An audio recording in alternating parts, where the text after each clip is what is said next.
Okay, so the full title of this podcast is Husband, Father, Entrepreneur, Realtor, and Landlord. And in today's episode, I'm going to speak a little about that first aspect of the title, husband, or at least in so much as it relates to how my wife and I work together to achieve our mutual financial goals. And then that also gets into my being an entrepreneur, realtor, and landlord, and how I wouldn't be able to do any of these things if I didn't have the full support of my wife. Do you have your spouse's full support? Or does he or she have yours?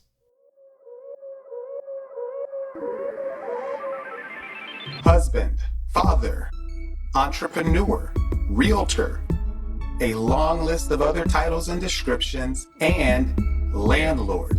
Welcome to the And Landlord podcast with me, Jonathan Taylor Smith, also known as JT, following a roadmap to financial freedom through residential rental real estate. Welcome to the And Landlord podcast, and Lord podcast.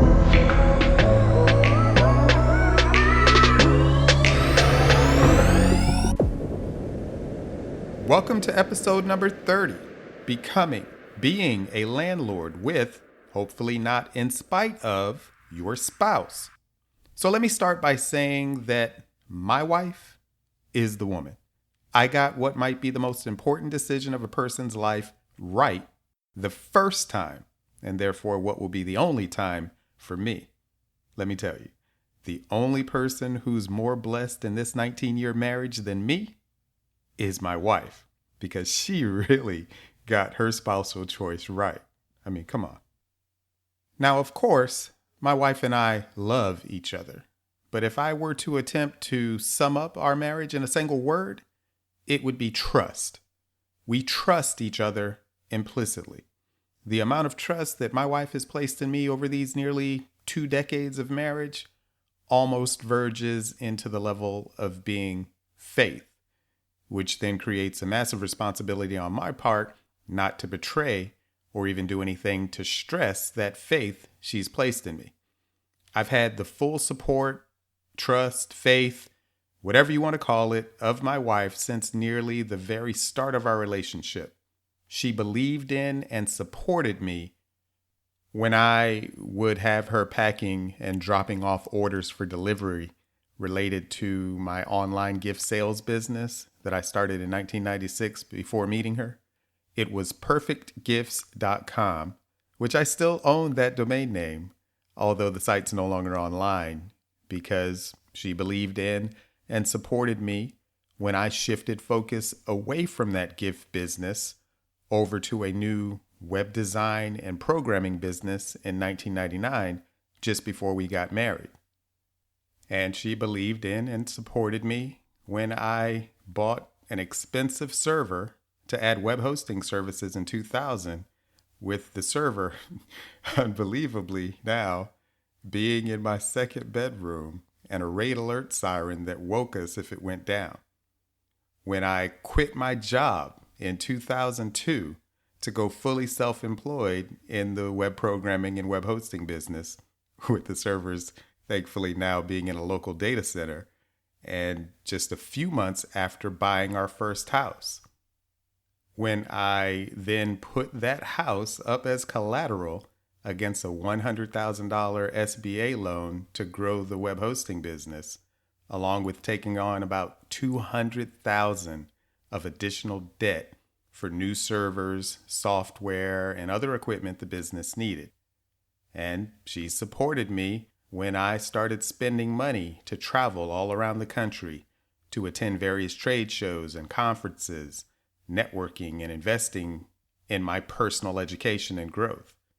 When I took on a business partner who eventually became 40% owner of the company, only to later, thankfully, amicably, buy him out over a 3-year period to get back to being 100% owner. And she still supported me when, in 2009, I lost a large number of my customers who themselves were struggling in the economic state at that time, almost going out of business as a result. There are no tears from an entrepreneur, like those shed when you think the business has failed, that you've put nearly a decade of effort into. Blood, sweat, and tears, as the saying goes. Yet she still supported me through years more of something like 16-hour days, damn near 7 days a week, well into 2011, 12, and 13.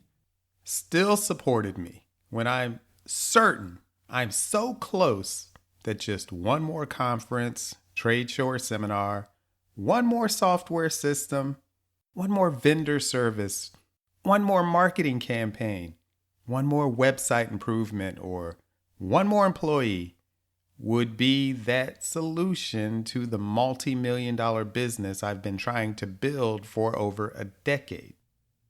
No joke, my wife knows how you can make $1 million in gross revenue for the year and have almost nothing to show for it, because you've got to reinvest in the business, don't you?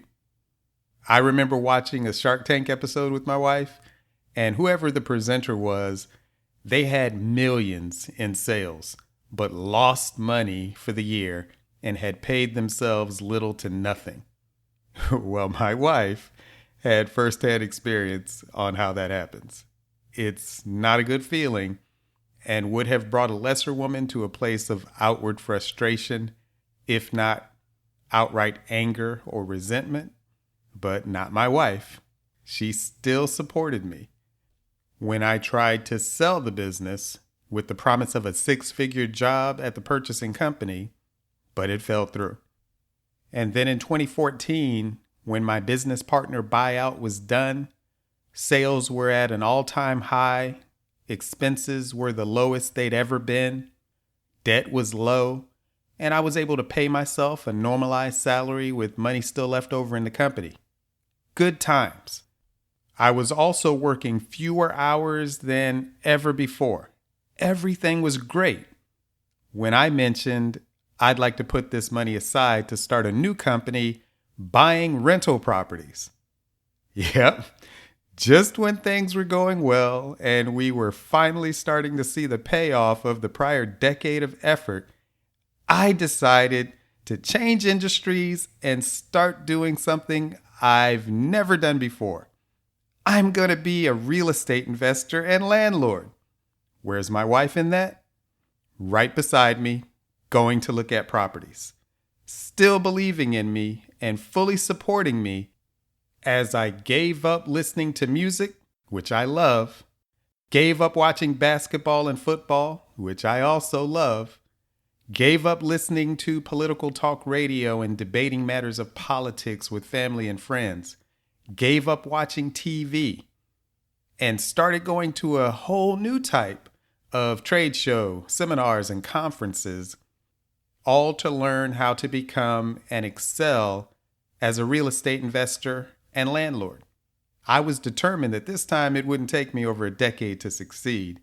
I would learn from my prior experiences in business, both good and bad, to accelerate my outcome as a real estate investor. All the while, there's my wife in full support. And don't get me wrong, full support and the trust, faith I spoke of earlier doesn't entail her silence. She's far from silent on the actions I take and the decisions made. She contributes her insight, guidance, and direction, but that is far different than the barriers she could have imposed. That's what I mean by having her full support. She believes in me and that I will be successful in my endeavors, and she aids however she can in that outcome. She makes it possible for me to swing for the fences with my entrepreneurial endeavors. So as a result of the amazing support from my wife over these past 20 years, wow, 20 years, I've managed to create an IT company at Viux.com, spelled VIUX.com, offering web hosting, domain names, SSL certificates, and everything else a person or small business could need to have an awesome website. That business is doing great and has been profitable for nearly the last 10 years. It's hard to know what it's worth, but it's not like I'm looking to sell it now anyway. And I've got some things in works for Viux that will make it even more profitable. But ultimately, Viux is a tech business with a small number of employees in a world dominated by billion-dollar tech companies having many tens of thousands of employees who are almost giving away the services that I'm trying to sell. So I can't say I'll be able to continue fighting against those odds for another 10 plus years, even with the amazing support from my wife. I might have to eventually let it go. So that's why I wanted to get into another business that has more certainty for the future. And as such, since 2015, I've been able to acquire a few million in real estate and thousands in monthly positive cash flow after expenses from the rental income. That's why I wanted to start a real estate business, and that business is Blue Chariot. And I've got to tell you, it's pretty cool to see the payoff of our efforts and have two profitable businesses to show for it. And really, both Viux and Blue Chariot are actually brands that represent many different areas of business, such as how Blue Chariot is Blue Chariot Properties, Blue Chariot Realty, Blue Chariot Management, and this podcast is by Blue Chariot Media.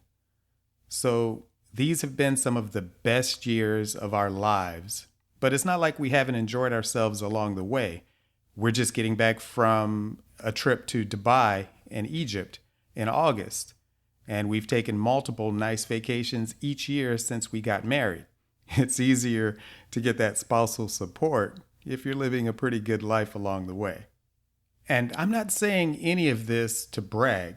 My point is that we've taken some pretty big risks, made lots of sacrifices, but still managed to enjoy life. And now, all these years later, things are starting to pay off big time. But it would not have been possible if my wife and I had not been on the same page. We tend to agree on most things, finances being a critical one, as that's what creates problems in most marriages. So if you're entrepreneurial, or maybe that's your spouse, start the journey on the right foot by getting on the same page with your spouse when it comes to finances. It's easier to start a business or buy rental properties, whatever, when you have your spouse's full support and you're on the same page when it comes to finances and other matters like life-work balance. Remember, I mentioned that for a span of years, I was working something like 16-hour days, almost 7 days a week, often not coming to bed until something like 3 a.m.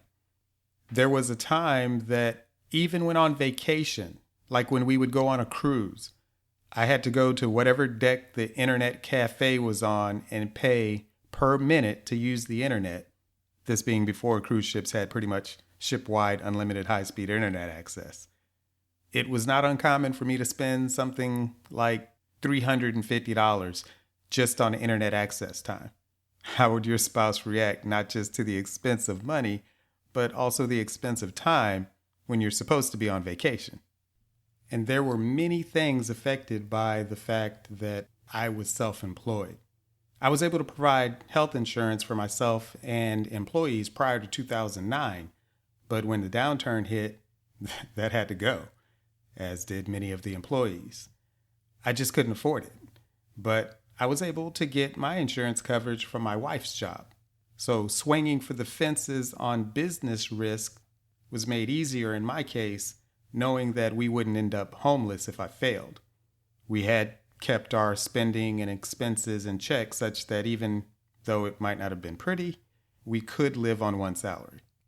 Anyway, being on the same page as your spouse when it comes to finances, spending, savings, investments, bills, and household expenses, food, clothing, entertainment, vacations, you name it.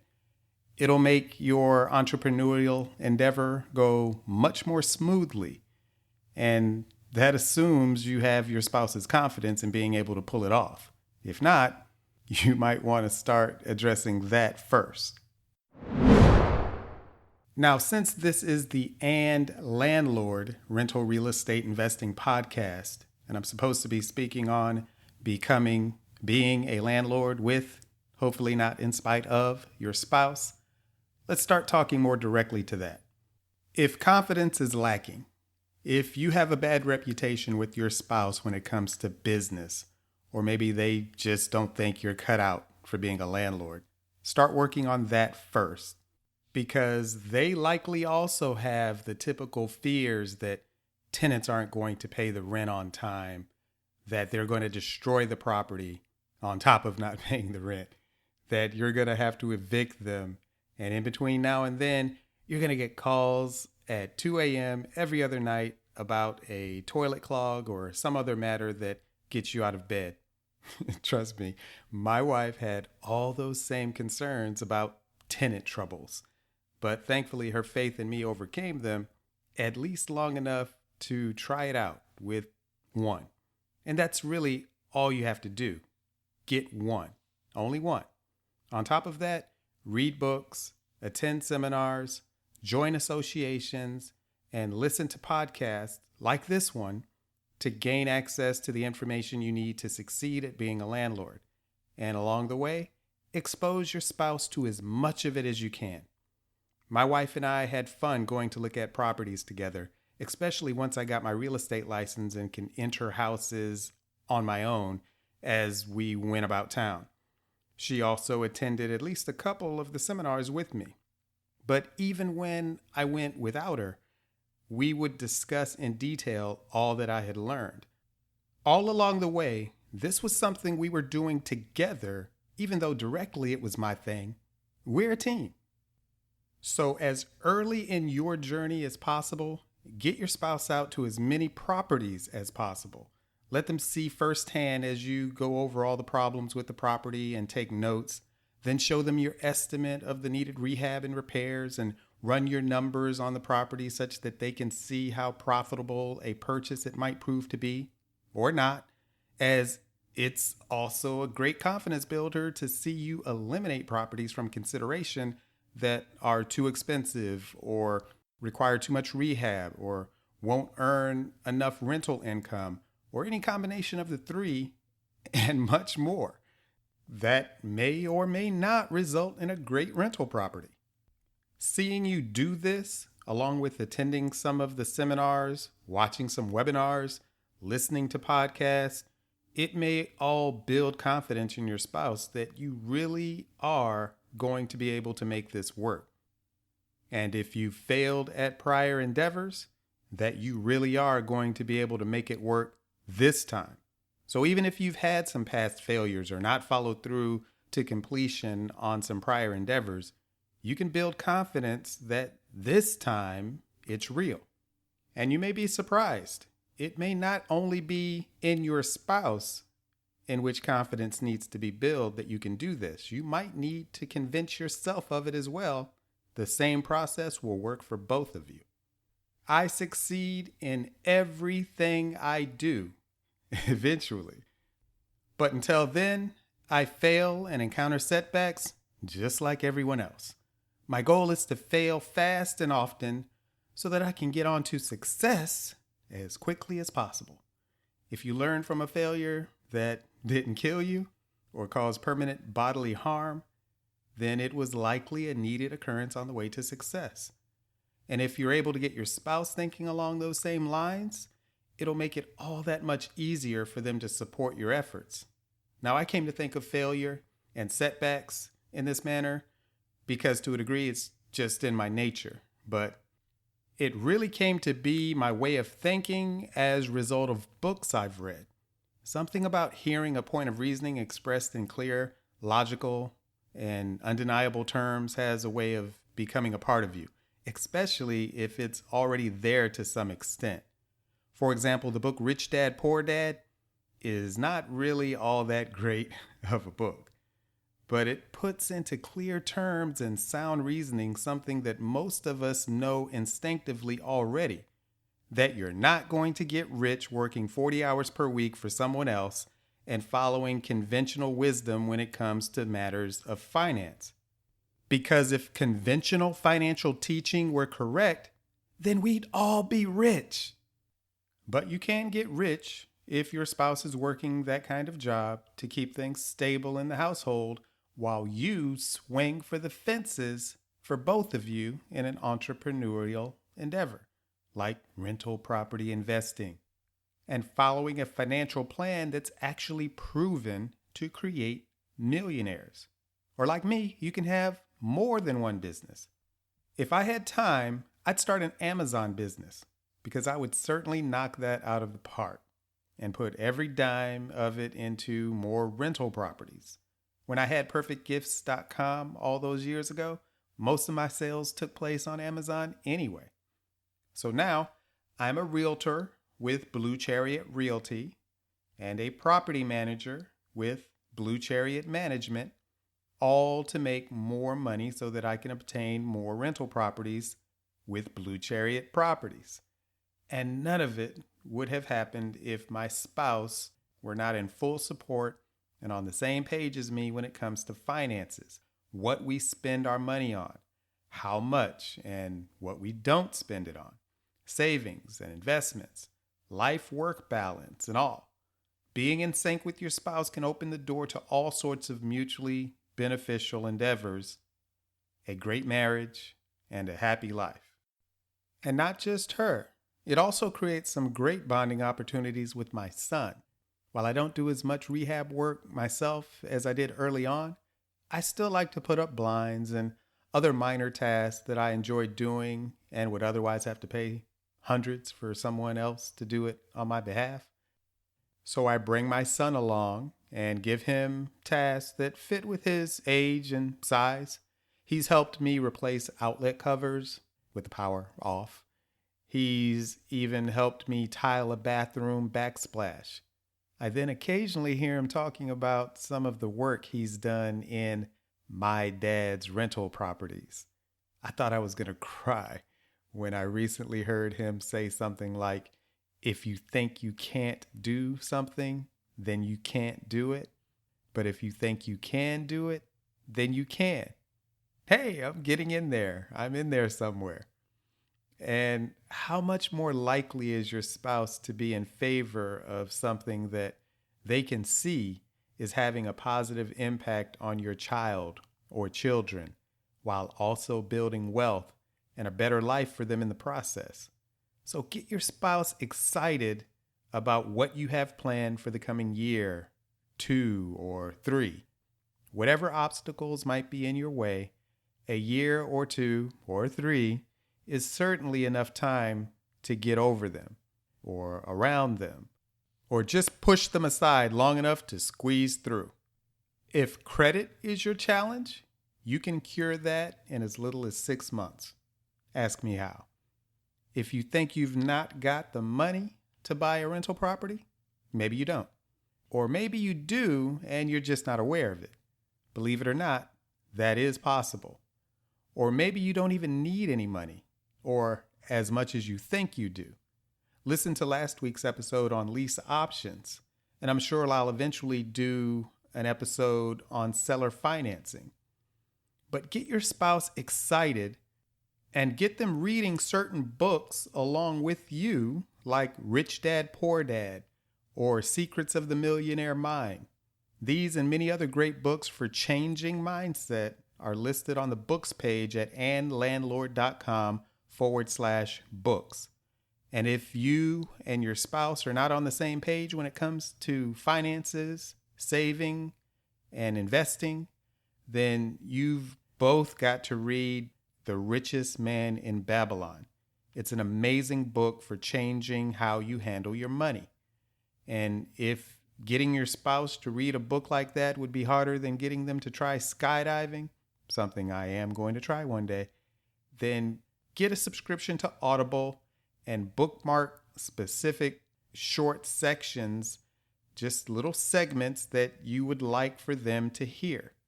And play those sections whenever you have their attention and finances or real estate is on your mind. While my wife is not trying to read Extreme Ownership or How to Win Friends and Influence People, she will certainly listen to a short outtake that's relevant to something I'm trying to do, or listen to me speaking on a certain point that might relate to something that occurred in her day at work. And whenever I'm driving, everyone in the car is listening to whatever podcast or book I'm listening to at that time, as I'm always listening to something about business, real estate, or just mindset in general. Show your spouse how serious you are about this endeavor and the changes that it will require. My wife couldn't help but see that I was serious when I signed up for classes to get my real estate license. This after I had already stopped watching TV, including no more sports, which previously consumed my Sundays and more. I led by example on everything I was doing and made the information about it something that she would come to understand fully, even without her diving in head first along with me to learn it all directly for herself. Assuming you have a spouse who thinks clearly and has reasonable judgment, how would they not be on board with something they can clearly see you're passionate about and that they understand the power it will have to transform your financial life for the better?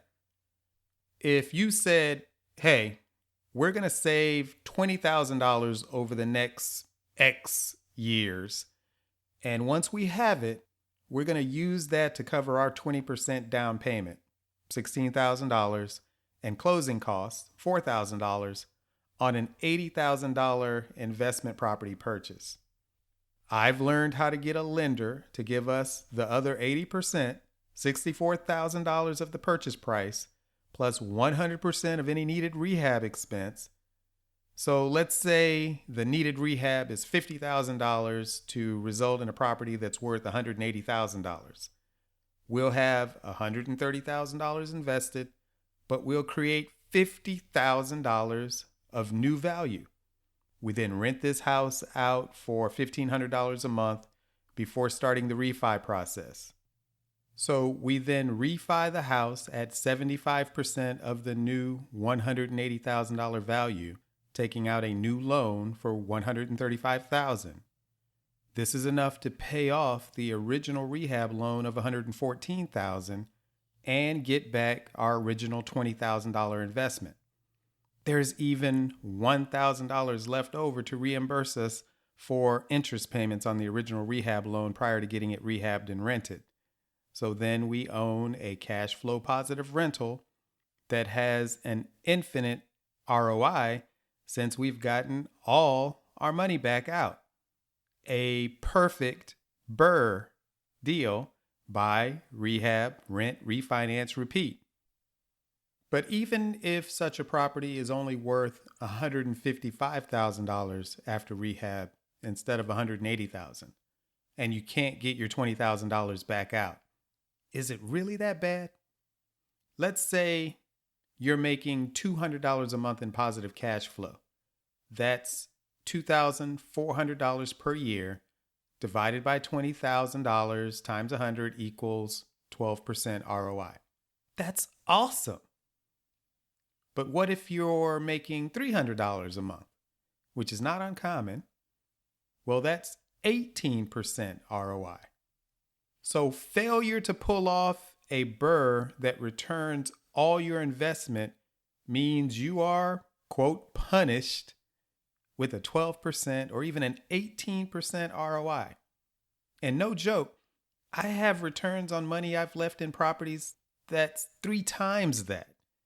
And that doesn't even consider tax benefits, appreciation, amortization, any of the other ways you make money on rental properties. Your spouse wouldn't be persuaded by these considerations. They wouldn't want an asset that makes them money, increases their wealth, and someone else, the tenant, pays all the expenses. You do this once the right way, and they'll be hooked right along with you. And if not immediately, they certainly will once they get that tax refund check after having owed taxes in prior years. Presentation, execution, and proof. Handle this correctly, and you can convert even the most skeptical spouse into a real estate investor and landlord.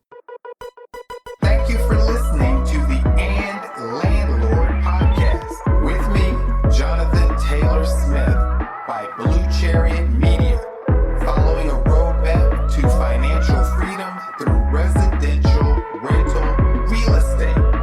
You can find the podcast website and blog at andlandlord.com. The main company site is bluechariot.com. If you've received any value from this podcast, help me, please, to make it available to others, and make sure you don't miss an episode by subscribing and posting your 5-star rating, plus share it on social media. I welcome your comments on the blog. And if you'd like to share your landlord horror story or have a comment or suggestion for the show, call 844-USA-BLUE and enter extension 263, which spells "and" on your keypad, as in "and landlord," and leave a message. It may be used on a coming show. Thank you.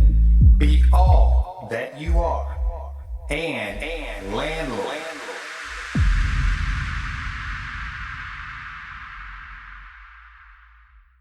Nothing on the preceding show should be considered specific, personal, or professional advice. Please consult an appropriate tax, legal, real estate, financial, or business professional for personal advice. The comments and opinions of any guest are their own. Information is not guaranteed. Any investment may have potential for both profit and loss. The host is speaking solely on behalf of Blue Chariot Media, LLC.